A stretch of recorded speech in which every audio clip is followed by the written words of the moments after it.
Everyone, this is Shruti. Welcome to Curious Cat channel. कैसे हैं आप सभी? आज मैं आपके लिए लेकर आई हूँ डिफेंस से रिलेटेड सेशन। जी हाँ, अगस्त मंथ के डिफेंस के जो भी क्वेश्चंस हैं वो मैं आज आपको कंप्लीट कराने वाली हूँ। इसके साथ ही मैंने इंडेक्स एंड रैंकिंग का 6 मंथ का कंपाइलेशन पूरा आपको कंप्लीट करा दिया है, जिसमें जनवरी से लेकर जून तक के सारे क्वेश्चंस आपको डिटेल में कंप्लीट कराए गए हैं। आप इन सेशंस को प्ले लिस्ट में जाकर जरूर ज्वाइन कीजिएगा।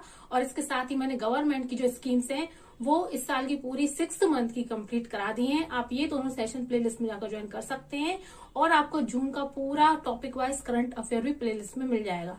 इसलिए इन सेशंस को ज्यादा लोगों तक पहुंचाइएगा, चैनल को सब्सक्राइब किए बिना ना जाइएगा और नोटिफिकेशन के लिए बेल आइकन को दबाना ना भूलिएगा। ठीक है, तो चलिए स्टार्ट करते हैं आज का session.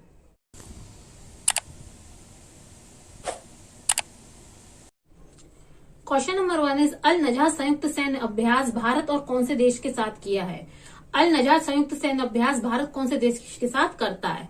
Vietnam, Oman, Israel, Bangladesh. तो इसका आंसर है ऑप्शन नंबर 2 ओमान। जी हाँ, अल नजह संयुक्त सैन्य अभ्यास जो है भारत ओमान के साथ करता है। और ओमान की अगर बात की जाए तो ओमान की कैपिटल है Muscat and the currency is rial. अब मैं आपको मस्कट और रियाल को याद करने की ट्रिक बताती हूँ। देखिए, कंट्री का नाम क्या है? ओमान। ओमान में ये क्या आ रहा है? मैन आ रहा है। और इसमें क्या आ रहा है? कैट। और इसमें क्या आ रहा है? रियाल। रियाल से आप रिलेट करिए रियाल को। मतलब मैन को कैट ने, किसने? कैट ने क्या रियल में काटा है? रियल में काटा है। ये है ट्रिक। आप क्या कर सकते हैं? ओमान में मैन आ रहा है, इसका मैन लीजिए, मस्कट का कैट लीजिए और रियल का रियल लीजिए। तो इस ट्रिक से आपको ओमान की करेंसी एंड कैपिटल दोनों याद हो जाएगी। मैन को कैट ने क्या रियल में काटा है? तो बस इस ट्रिक से आपको दोनों चीजें याद हो जाएंगी। ठीक, अब देखते हैं इस साल जो अल नजह एक्सरसाइज हुई थी उससे रिलेटेड कुछ इंपॉर्टेंट पॉइंट्स है, वो भी देख लेते हैं।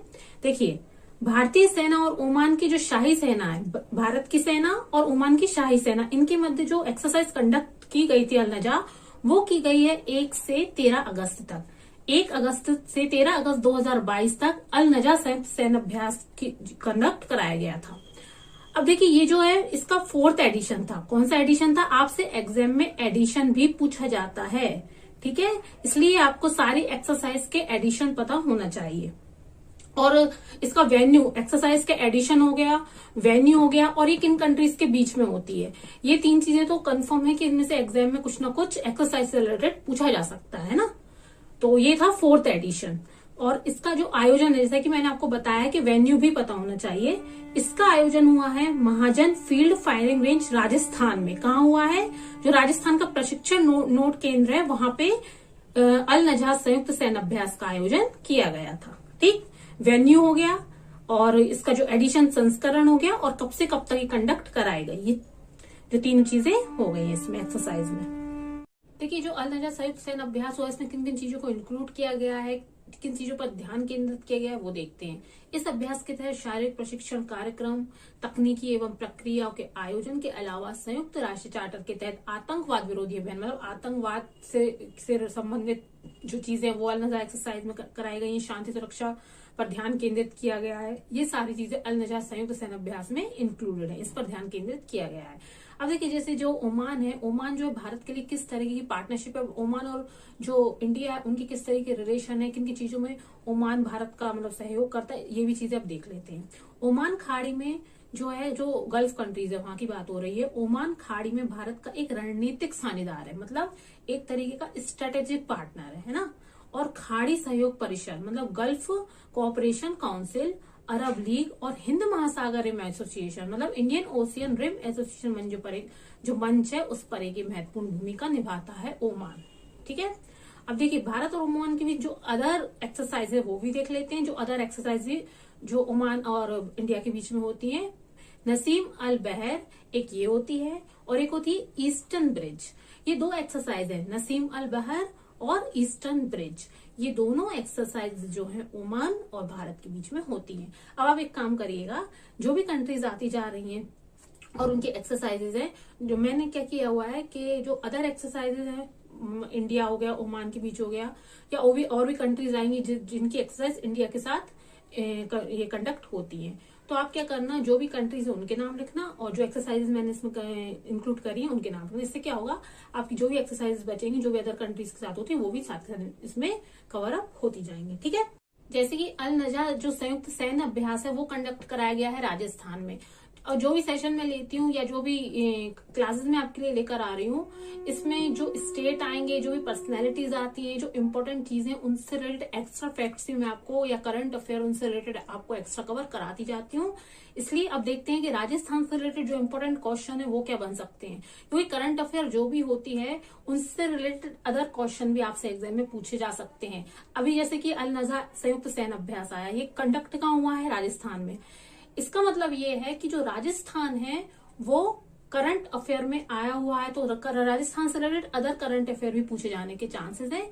इसलिए मैं आपको जो भी सेशन ले रही हूँ वो आपको अदर फैक्ट्स भी करंट अफेयर के साथ में कंप्लीट कराती जा रही हूँ। देखिए, राजस्थान से रिलेटेड जो इंपॉर्टेंट फैक्ट्स हैं वो भी देख लेते हैं। देखिए, राजस्थान करंट अफेयर की अगर बात की जाए तो मुख्यमंत्री अनुप्रति कोचिंग योजना के लिए 17 करोड़ रुपए का आवंटन किया गया। अब ये मुख्यमंत्री अनुप्रति जो कोचिंग योजना है ये क्या है, देखिए ये बेसिकली इस योजना में क्या है, जो भी आर्थिक रूप से कमजोर छात्र हैं उनको अगर कॉम्पिटिशन एग्जाम, कॉम्पिटिटिव एग्जाम जो होते हैं उसकी तैयारी करनी है, प्रतियोगी परीक्षाओं की अगर तैयारी करनी है, तो मुख्यमंत्री अनुप्रति कोचिंग योजना के तहत उनको आर्थिक सहायता दी जाएगी। इसके लिए ये योजना राजस्थान में स्टार्ट की गई है। क्वेश्चन बन सकता है कि मुख्यमंत्री अनुप्रति कोचिंग योजना किससे रिलेटेड है, जो कॉम्पिटिशन एग्जाम की तैयारी कर रहे हैं उनको सहायता, आर्थिक सहायता प्रोवाइड कराना, उनकी हेल्प करना, उससे रिलेटेड है मुख्यमंत्री अनुप्रति योजना। और कौन से स्टेट से रिलेटेड है राजस्थान से। ठीक, अब देखिए, राजस्थान में भारत की पहली AI powered end to end digital Lok Adalat का शुभारंभ किया गया है। ये भारत की पहली है, इसलिए ये करंट अफेयर के पॉइंट ऑफ व्यू से इंपॉर्टेंट बन जाता है। नेक्स्ट इज 29 अगस्त को राजीव गांधी ग्रामीण ओलंपिक खेलों की शुरुआत की गई। कहाँ पे, राजस्थान में। अभी 29 अगस्त को की गई है। 29 अगस्त को एक और चीज मनाई जाती है, 29 अगस्त को राष्ट्रीय खेल दिवस ही मनाया जाता है। जो हमारे भारत में राष्ट्रीय खेल दिवस है वो 29 अगस्त को मनाया जाता है। अब 29 अगस्त को क्यों मनाया जाता है, क्योंकि जो मेजर ध्यानचंद हैं, ये हॉकी प्लेयर रहे हैं, सभी जानते होंगे मेजर ध्यानचंद, इनकी बर्थ एनिवर्सरी है, इनका जन्म दिवस है 29 अगस्त को, इसलिए 29 अगस्त को राष्ट्रीय खेल दिवस के रूप में मनाया जाता है। इन्हीं को याद करते हुए, मेजर ध्यानचंद को याद करते हुए, है ना। और राजीव गांधी खेल रत्न का नाम भी बदल दिया गया है। राजीव गांधी खेल रत्न का नाम मेजर ध्यानचंद रख दिया गया है। अब आप मुझे कमेंट बॉक्स में बताइएगा ये कब किया गया था, जो राजीव गांधी खेल रत्न है इनका नाम चेंज करके कब, कौन से ईयर में, आप मुझे डेट कमेंट बॉक्स में जरूर बताइएगा। ठीक है, नेक्स्ट इज मेरकॉम के इंडिया सोलर प्रोजेक्ट ट्रकर के अनुसार राजस्थान 10 गीगावाट सौर क्षमता को पार करने वाला देश का पहला राज्य बन गया है। ये देश का पहला राज्य बन चुका है 10 गीगावाट सौर क्षमता को पार करने वाला, इसलिए ये भी करंट अफेयर के पॉइंट ऑफ व्यू से इंपॉर्टेंट हो जाता है। देखिए, जो भी मैं करंट अफेयर स्टेट से रिलेटेड, जैसे भी स्टेट अपनी एक्सरसाइज में आते जाएंगे और मैं करंट अफेयर लाऊंगी, वो इतने इंपॉर्टेंट होंगे कि आपको जो एक्स्ट्रा इन्फॉर्मेशन जो मैं आपको दे रही हूँ उनसे रिलेटेड क्वेश्चन आपको एग्जाम में देखने को मिल सकता है। इसलिए इन सेशन को बिल्कुल मिस मत कीजिएगा और ज्यादा से ज्यादा लोगों को इन क्लासेस में जोड़िए और क्लासेस को शेयर करिए। Okay, next question is defence expo का 12वां संस्करण का आयोजन किस राज्य में होगा। डिफेंस एक्सपो का कौन सा संस्करण है, 12वां संस्करण है, 12th एडिशन है, ये भी पूछा जा सकता है आपसे। अब इसका आयोजन कौन से स्टेट में हुआ है, उड़ीसा, गुजरात, राजस्थान या तमिलनाडु, तो इसका आंसर है ऑप्शन नंबर 2 गुजरात। ठीक है, डिफेंस एक्सपो 2022 का जो 12वां संस्करण है वो गुजरात में कंडक्ट किया गया था। अब इसके बारे में कुछ इंपोर्टेंट पॉइंट्स देखते हैं। देखिए, इस साल का जो डिफेंस एक्सपो का आयोजन है 18 से 22 अक्टूबर तक गुजरात के गांधीनगर में आयोजित किया गया है। और जो डेफ एक्सपो 2022 प्रधानमंत्री के 2025 तक रक्षा क्षेत्र में आत्मनिर्भर बनने और निर्यात में $5 अरब तक आंकड़ा हासिल करने के दृष्टिकोण से ये जो कंडक्ट कराया गया है। बेसिकली डिफेंस एक्सपो 2022 का जो आयोजन किया गया है वो किस पर्पस से किया जा रहा है, इसका पर्पस क्या है, ये है कि प्रधानमंत्री का जो रक्षा क्षेत्र में को आत्मनिर्भर बनाने का लक्ष्य है उसको पूरा करना। इसी वजह से ये डिफेंस एक्सपो जो कंडक्ट कराया गया है। ठीक है, और ये जो 12वां संस्करण है डिफेंस एक्सपो का, ये आपको मैं बता चुकी हूँ। इस साल का मुख्य विषय क्या था, ये आपसे एग्जाम में पूछे जाने के चांसेस हैं। कि डिफेंस एक्सपो का जो 12वां संस्करण हुआ या डिफेंस एक्सपो जो 2022 है, आपसे क्वेश्चन डायरेक्ट आ सकता है, उसका मुख्य विषय क्या था? तो उसका मुख्य विषय था पथ टू प्राइड। ये है डिफेंस एक्सपो 2022 का मुख्य विषय। अब ये किसको इंडिकेट करता है, किस चीज की ओर इशारा करता है? तो ये जो राष्ट्रवादी गौरव का आह्वान करता है। पथ टू प्राइड मतलब राष्ट्रवादी गौरव का ये आह्वान करता है। ठीक, जैसे कि डिफेंस एक्सपो 2022 का जो 12वां संस्करण है वो गुजरात के गांधीनगर में आयोजित किया गया था। और जो भी स्टेट आते जा रहे हैं मैं आपको उसकी करंट अफेयर भी साथ के साथ कंप्लीट कराती जा रही हूँ। अब देखते हैं गुजरात के बारे में कुछ इंपोर्टेंट करंट अफेयर जो कि आपसे एग्जाम में पूछे जाने के चांसेस हैं। ठीक, देखिए, भारत का पहला इंटरनेशनल बुलियन एक्सचेंज गुजरात में खुला है। ये है भारत का पहला इंटरनेशनल बुलियन एक्सचेंज, इसलिए एग्जाम के पॉइंट ऑफ व्यू से इंपोर्टेंट हो जाता है। और ये गुजरात में कहाँ खुला है? तो ये गुजरात में खुला है गांधीनगर में।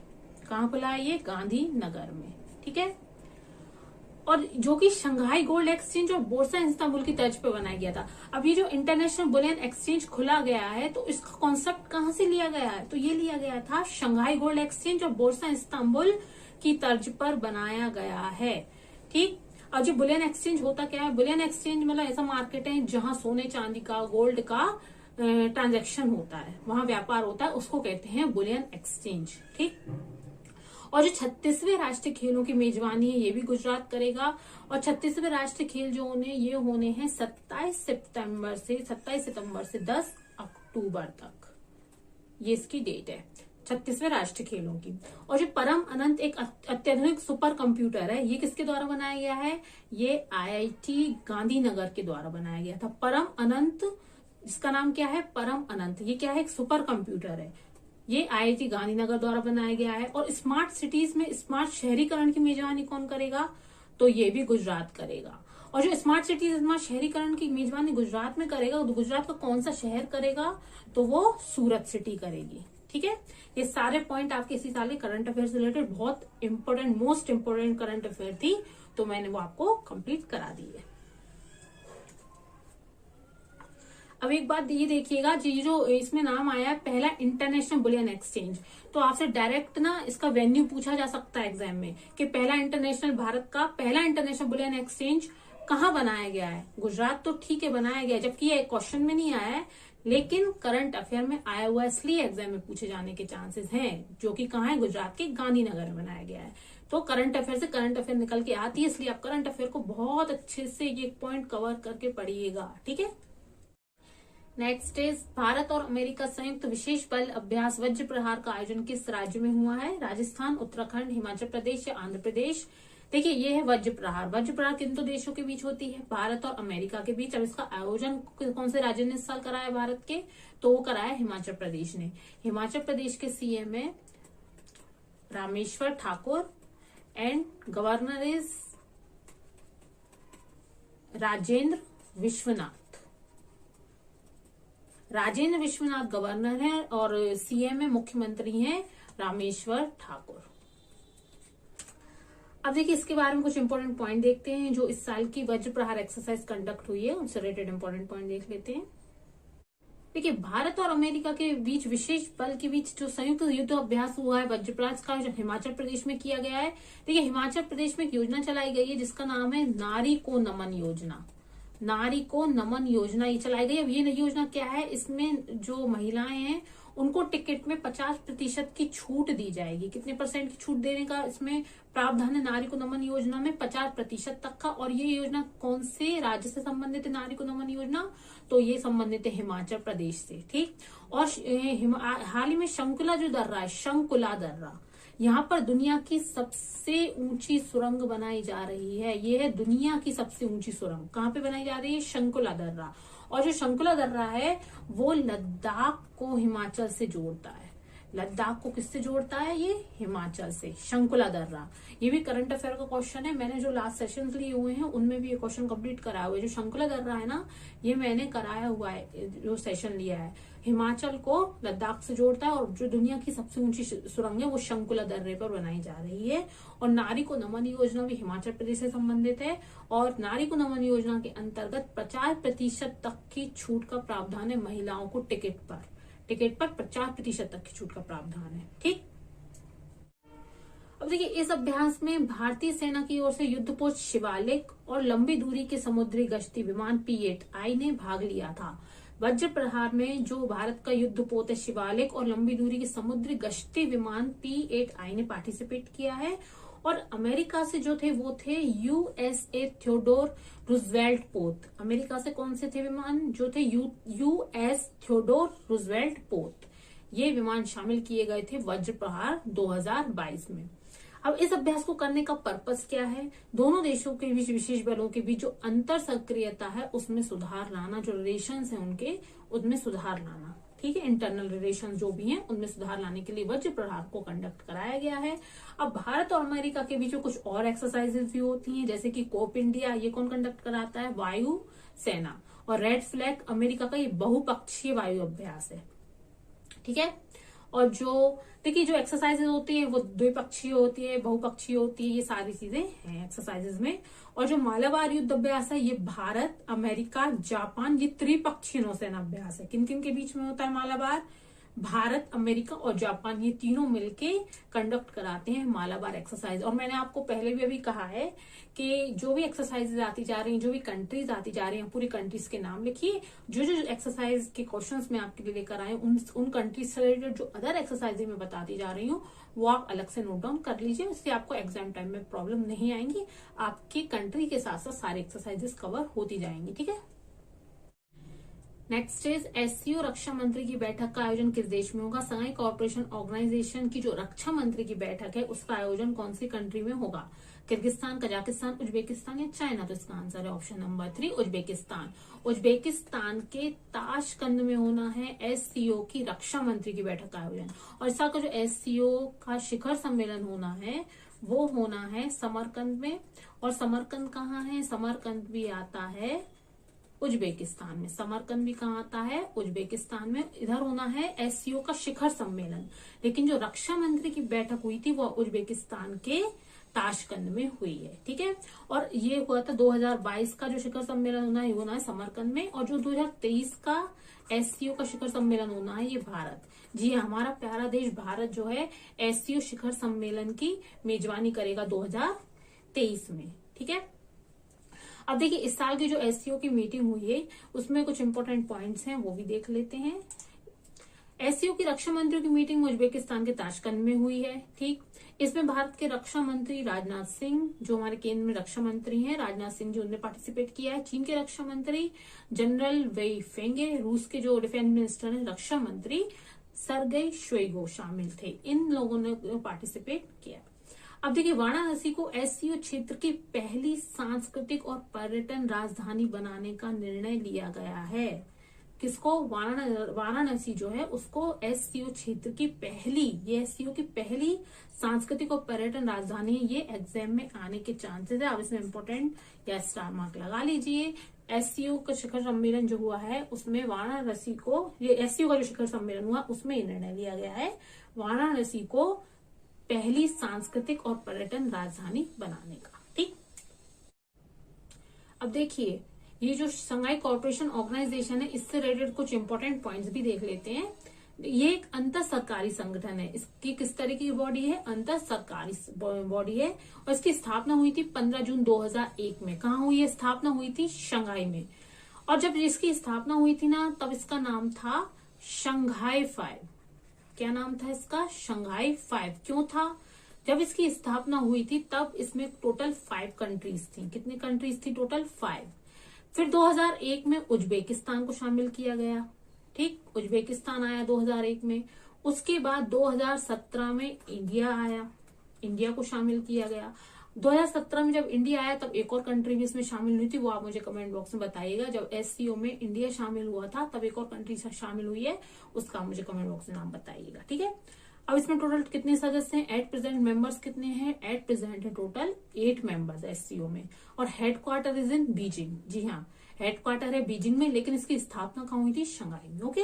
अब इस संगठन का उद्देश्य सदस्य देशों के मध्य परस्पर विश्वास, एक ट्रस्ट बनाना, जो भी मेंबर कंट्रीज है उनमें एक विश्वास बनाए रखना और सद्भावना को मजबूत करना है SCO का पर्पस। और आसपास के क्षेत्र में शांति, सिक्योरिटी, पीस, ये सारी चीजों को बनाए रखना है। और राजनीतिक, व्यापार, अनुसंधान, तकनीकी और प्रौद्योगिकी, इस क्षेत्र को बढ़ावा देना। इस एरिया में जो एससीओ के देश हैं, जो ये देश हैं 8 देश, ये किन क्षेत्रों में कार्य कर रहे हैं? पॉलिटिक्स, जो बिजनेस हो गया, अनुसंधान हो गई, टेक्नोलॉजी हो गई, है ना, उनसे रिलेटेड कार्य कर रहे हैं। जो भी इसको बढ़ावा देने के लिए जो भी डिसीजन है वो ये लोग मिलकर आपस में लिए जाते हैं एससीओ के द्वारा। ठीक है, ये था एससीओ से रिलेटेड। और मुझे कमेंट बॉक्स में बताइएगा कि इंडिया के साथ कौन सी कंट्री एससीओ में शामिल हुई थी।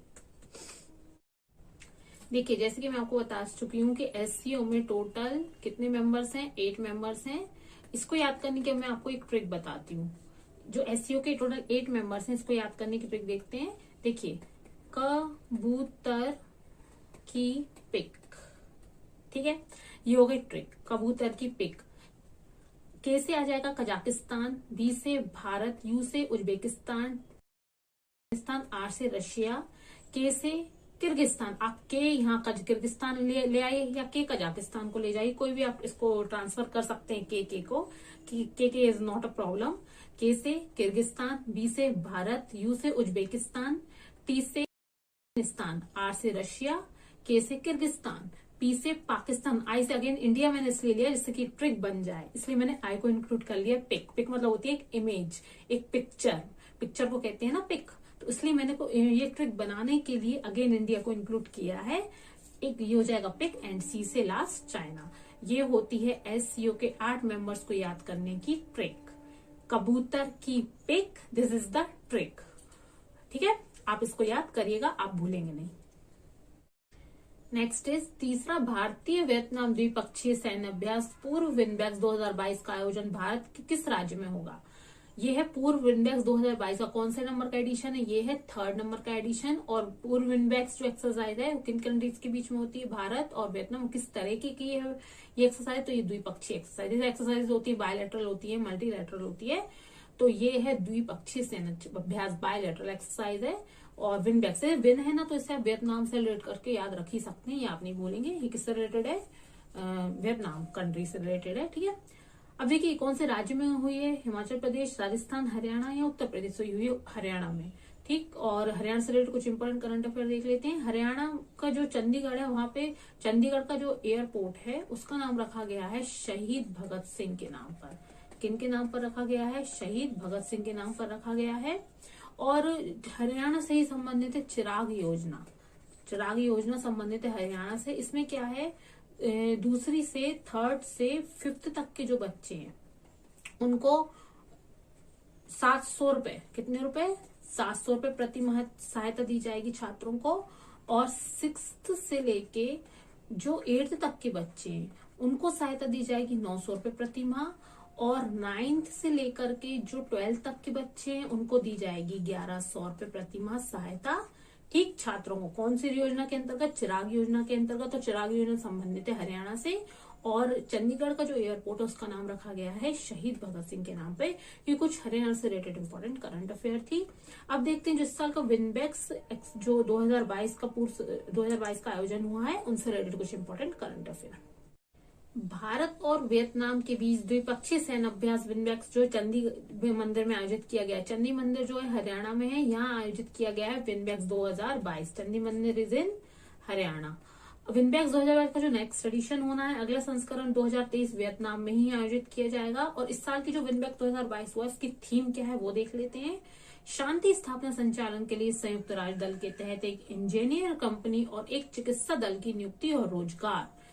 ठीक, ये इस साल की थीम है, ये इंपॉर्टेंट है, आपसे एग्जाम में पूछी जा सकती है। विनबैक्स 2022 की ये थीम है। इसका पर्पज है विश्वास और अंतःक्रियाशीलता को बनाए रखना। This is the purpose and उद्देश्य ऑफ विनबैक्स 2022। ठीक, ये सारे इंपॉर्टेंट पॉइंट्स थे विनबैक्स 2022 से रिलेटेड। नेक्स्ट इज आत्मनिरीक्षण सशस्त्र बल न्यायाधिकरण का उद्घाटन किन्होंने किया है? आत्मनिरीक्षण सशस्त्र बल न्यायाधिकरण प्रधानमंत्री नरेंद्र मोदी, अमित शाह, राजनाथ सिंह या मनोज मुकुंद नरवाने? तो इसका आंसर है ऑप्शन नंबर 3, राजनाथ सिंह। जी हाँ, राजनाथ सिंह ने आत्मनिरीक्षण सशस्त्र बल न्यायाधिकरण का उद्घाटन किया है। उसके बारे में कुछ इंपॉर्टेंट पॉइंट्स देख लेते हैं। इन्होंने 20 अगस्त 2022 को न्यू दिल्ली में सशस्त्र बल न्यायाधिकरण बार एसोसिएशन द्वारा आयोजित, अभी आयोजित किसके द्वारा किया गया है? सशस्त्र बल न्यायाधिकरण बार एसोसिएशन द्वारा आयोजित आत्मनिरीक्षण सशस्त्र बल न्यायाधिकरण पर राष्ट्रीय संगोष्ठी का उद्घाटन किया था। अब ये जो इसको लाने का पर्पस क्या है, जो इस संगोष्ठी का उद्घाटन किया गया, इनका पर्पस क्या है वो भी देखते हैं। यह आयोजन सशस्त्र बलों के सेवारत कर्मचारियों के अलावा जो भूतपूर्व सैनिक हैं, उनके परिवार वालों और जो युद्ध महिलाएं हैं, जो विधवाएं हैं, उनको त्वरित और सस्ता बनाना, उनको जल्दी से जल्दी न्याय दिलाना सुनिश्चित करने के लिए सशस्त्र बल न्यायाधिकरण के कामकाज की जांच करना। इसके लिए ये जो संगोष्ठी है का जो न्यायाधिकरण सशस्त्र बल का इसका उद्घाटन किया गया था। ठीक, और यह सशस्त्र बल न्यायाधिकरण की स्थापना जो है, इसकी स्थापना की गई कब? सशस्त्र बल न्यायाधिकरण दिवस वाले दिन। जो संगोष्ठी है आत्मनिरीक्षण सशस्त्र बल न्यायाधिकरण की जो राष्ट्रीय संगोष्ठी का उद्घाटन किया गया था, वो किया गया है सशस्त्र बल न्यायाधिकरण की स्थापना दिवस वाले दिन 20 अगस्त 2022 को। ये था पूरा सशस्त्र बल न्यायाधिकरण के बारे में। ठीक, नेक्स्ट इज भारतीय वायुसेना ने उदार शक्ति सैन्य अभ्यास किस देश के साथ किया है?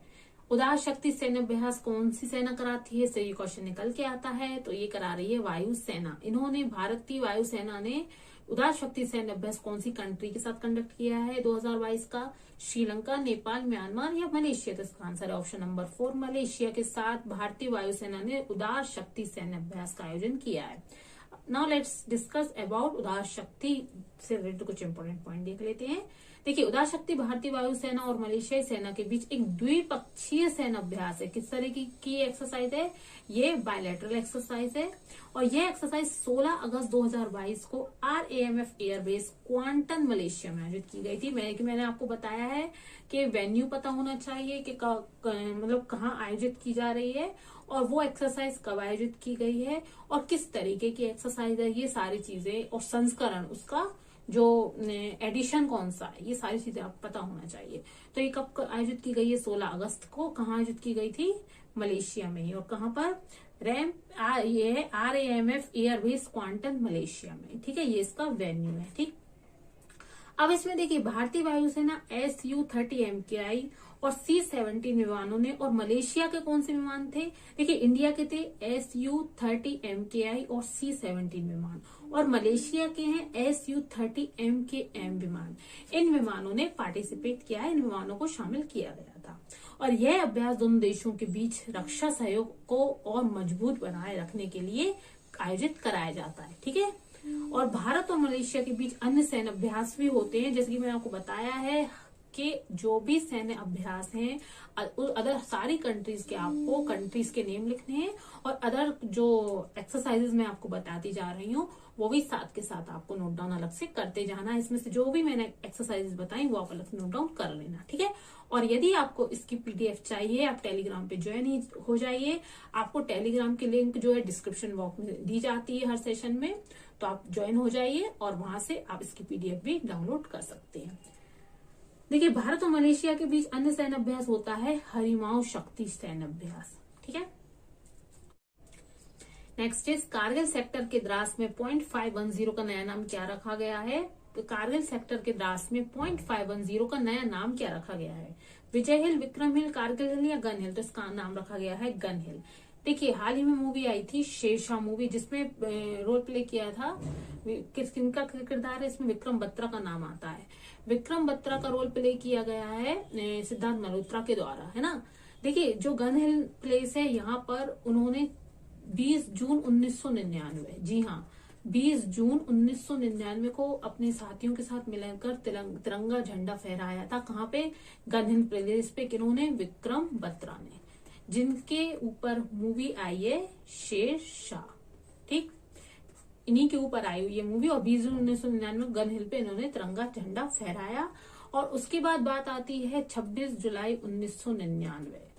26 जुलाई 1999 को जो विजय ऑपरेशन है, इसको इंडिया के द्वारा विजय ऑपरेशन को सक्सेसफुली कंप्लीट किया गया। ठीक, इसी दिन हम मनाते हैं कारगिल दिवस। कब मनाते हैं? 26 जुलाई को। इसी उपलक्ष्य में मनाया जाता है कारगिल दिवस। नेक्स्ट इज भारत ने किस देश के साथ समुद्री साझेदारी अभ्यास MPX का आयोजन किया है? अफ्रीका, अमेरिका, ऑस्ट्रेलिया या जापान? तो ये किया गया है जापान के साथ। जी हाँ, भारत जो है समुद्री साझेदारी अभ्यास MPX जो किसके साथ कंडक्ट करता है? ये कंडक्ट की जाती है जापान और भारत के बीच में। ठीक, अब देखिए इसके बारे में कुछ इंपॉर्टेंट पॉइंट देखते हैं। भारत और जापान ने अंडमान सागर में, जैसे कि मैंने आपको पहले भी कहा है कि वेन्यू आपको पता होना चाहिए, मैंने जितनी भी एक्सरसाइजेस बताई आपको उसमें पूरे वेन्यूज बताए हुए हैं। अंडमान सागर में समुद्री जो साझेदारी अभ्यास MPX का आयोजन किया था। इस अभ्यास को करने का जो पर्पज है वो है इंटर ऑपरेटिबिलिटी को बनाए रखना, उसको बढ़ावा देना और संचार प्रक्रिया को सुनिश्चित करना, ये MPX का पर्पज है। और इनके बीच अन्य एक्सरसाइजेस जो होती हैं वो होती हैं जिमैक्स और मालाबार। सारी एक्सरसाइजेस के जो मतलब अदर कंट्रीज के बीच में जो एक्सरसाइज हो रही है और भी एक्सरसाइजेस हैं वो आप पूरे कंट्रीज के साथ जरूर नोट डाउन करना। जो जिमैक्स है वो भी होती है किसके साथ, जापान के साथ और भारत के बीच। और मालाबार जैसे कि मैं आपको बता चुकी हूँ USA, इंडिया और जापान, इनके बीच में होती है मालाबार एक्सरसाइज। ठीक, नेक्स्ट इज भारत ने हाल ही में किस देश को एक डॉर्नियर समुद्री टोही विमान उपहार स्वरूप दिया है। डॉर्नियर समुद्री टोही विमान भारत के द्वारा कौन सी कंट्री को दिया गया है, बांग्लादेश, भूटान, म्यांमार या श्रीलंका। तो इसका आंसर ऑप्शन नंबर 4 श्रीलंका। देखिए 15 अगस्त के दिन भारत ने श्रीलंका को डॉर्नियर समुद्री टोही विमान उपहार स्वरूप दिया था। कब दिया गया था, 15 अगस्त को। 75वां हमारा जो अमृत महोत्सव मनाया गया था, चूंकि 75 साल हमारे देश को आजाद हुए हो चुके थे, कंप्लीट हो चुके थे। इसी उपलक्ष्य में हम लोगों ने, हमारे भारत देश ने आजादी का अमृत महोत्सव मनाया था। ठीक, अब देखिए मादक, ये जो डॉर्नियर समुद्री टोही विमान उपहार स्वरूप दिया गया है श्रीलंका को, इसमें देखिए क्या है, मादक पदार्थों की तस्करी और समुद्री सुरक्षा चुनौतियों से निपटने हेतु ये विमान दिया गया है। अब इस मौके पर श्रीलंका के राष्ट्रपति रणिल विक्रमसिंघे प्रभावशाली हैंड ओवर समारोह में शामिल थे। और भारतीय नौसेना के उप प्रमुख वाइस एडमिरल SN घोड़मड़े, और इन्होंने क्या किया, कोलंबो में भारतीय उच्चायुक्त गोपाल बागले के साथ कटुनायके में श्रीलंका वायुसेना के अड्डे पर श्रीलंकाई नौसेना को यह विमान सौंप दिया। ठीक, नेक्स्ट इज सुरक्षा मंथन 2022 का आयोजन किस राज्य में किया गया है, हरियाणा, उत्तर प्रदेश, उत्तराखंड या राजस्थान। तो इसका आंसर ऑप्शन नंबर 4 राजस्थान। जी हाँ, राजस्थान के जोधपुर में किया गया है सुरक्षा मंथन 2022 का आयोजन। कुछ इसके बारे में इंपोर्टेंट पॉइंट देखते हैं। जोधपुर में सीमा और तटीय सुरक्षा पर सुरक्षा मंथन 2022 का आयोजन किया गया था। इसकी अध्यक्षता BSF के महानिदेशक पंकज कुमार, महानिदेशक VS Pathania, lieutenant general Rakesh Kapoor और तटरक्षक बल के जो सेवारत अधिकारियों ने इसकी अध्यक्षता की थी। और राजस्थान से रिलेटेड जो इंपोर्टेंट करंट अफेयर है वो मैंने आपको सारी जो स्टार्टिंग में बता दी है, जैसे कि राजस्थान एक क्वेश्चन में आया हुआ था, तो राजस्थान से इंपोर्टेंट करंट अफेयर मैं आपको बता चुकी हूँ। ठीक, तो ये कंप्लीट होता है डिफेंस से रिलेटेड क्वेश्चन का सेशन, जो कि अगस्त से रिलेटेड डिफेंस के क्वेश्चन थे। रक्षा से रिलेटेड जो अगस्त मंथ के क्वेश्चन थे वो मैंने आपको कवर करा दिए हैं, और इसी तरीके से मैं आपके लिए टॉपिक वाइज सारे सेशन कवर करा रही हूँ। इससे पहले मैंने आपके लिए लिया था 6 मंथ जनवरी से लेकर जून तक का जो इंडेक्स और रैंकिंग सूचकांक का सेशन वो मैंने पूरा कवर करा दिया है। और साथ ही मैंने जो गवर्नमेंट की स्कीम्स हैं वो इस साल की पूरी अच्छे से कवर कराई हुई है। इसका कंपाइलेशन आप प्लेलिस्ट में जाकर ज्वाइन कर सकते हैं। आपको बहुत अच्छे से सारी चीज डिटेल में कवर कराई जा रही है, इसलिए इस चैनल को ज्यादा लोगों तक पहुंचाइएगा, चैनल को सब्सक्राइब जरूर कीजिएगा। और साथ ही अगर आपको इन सेशंस की, जो भी मेरे सेशन उनकी PDF चाहिए हो, तो आप टेलीग्राम को ज्वाइन कर सकते हैं। मेरा टेलीग्राम ग्रुप भी है, जिसकी लिंक आपको हर वीडियो के डिस्क्रिप्शन बॉक्स में दे दी जाती है। आप डिस्क्रिप्शन बॉक्स से टेलीग्राम को ज्वाइन कर सकते हैं। ठीक, तो मिलते हैं नेक्स्ट सेशन में। चैनल को ज्यादा लोगों तक पहुंचाइए, अपना ध्यान रखिए, टेक केयर, बाय बाय।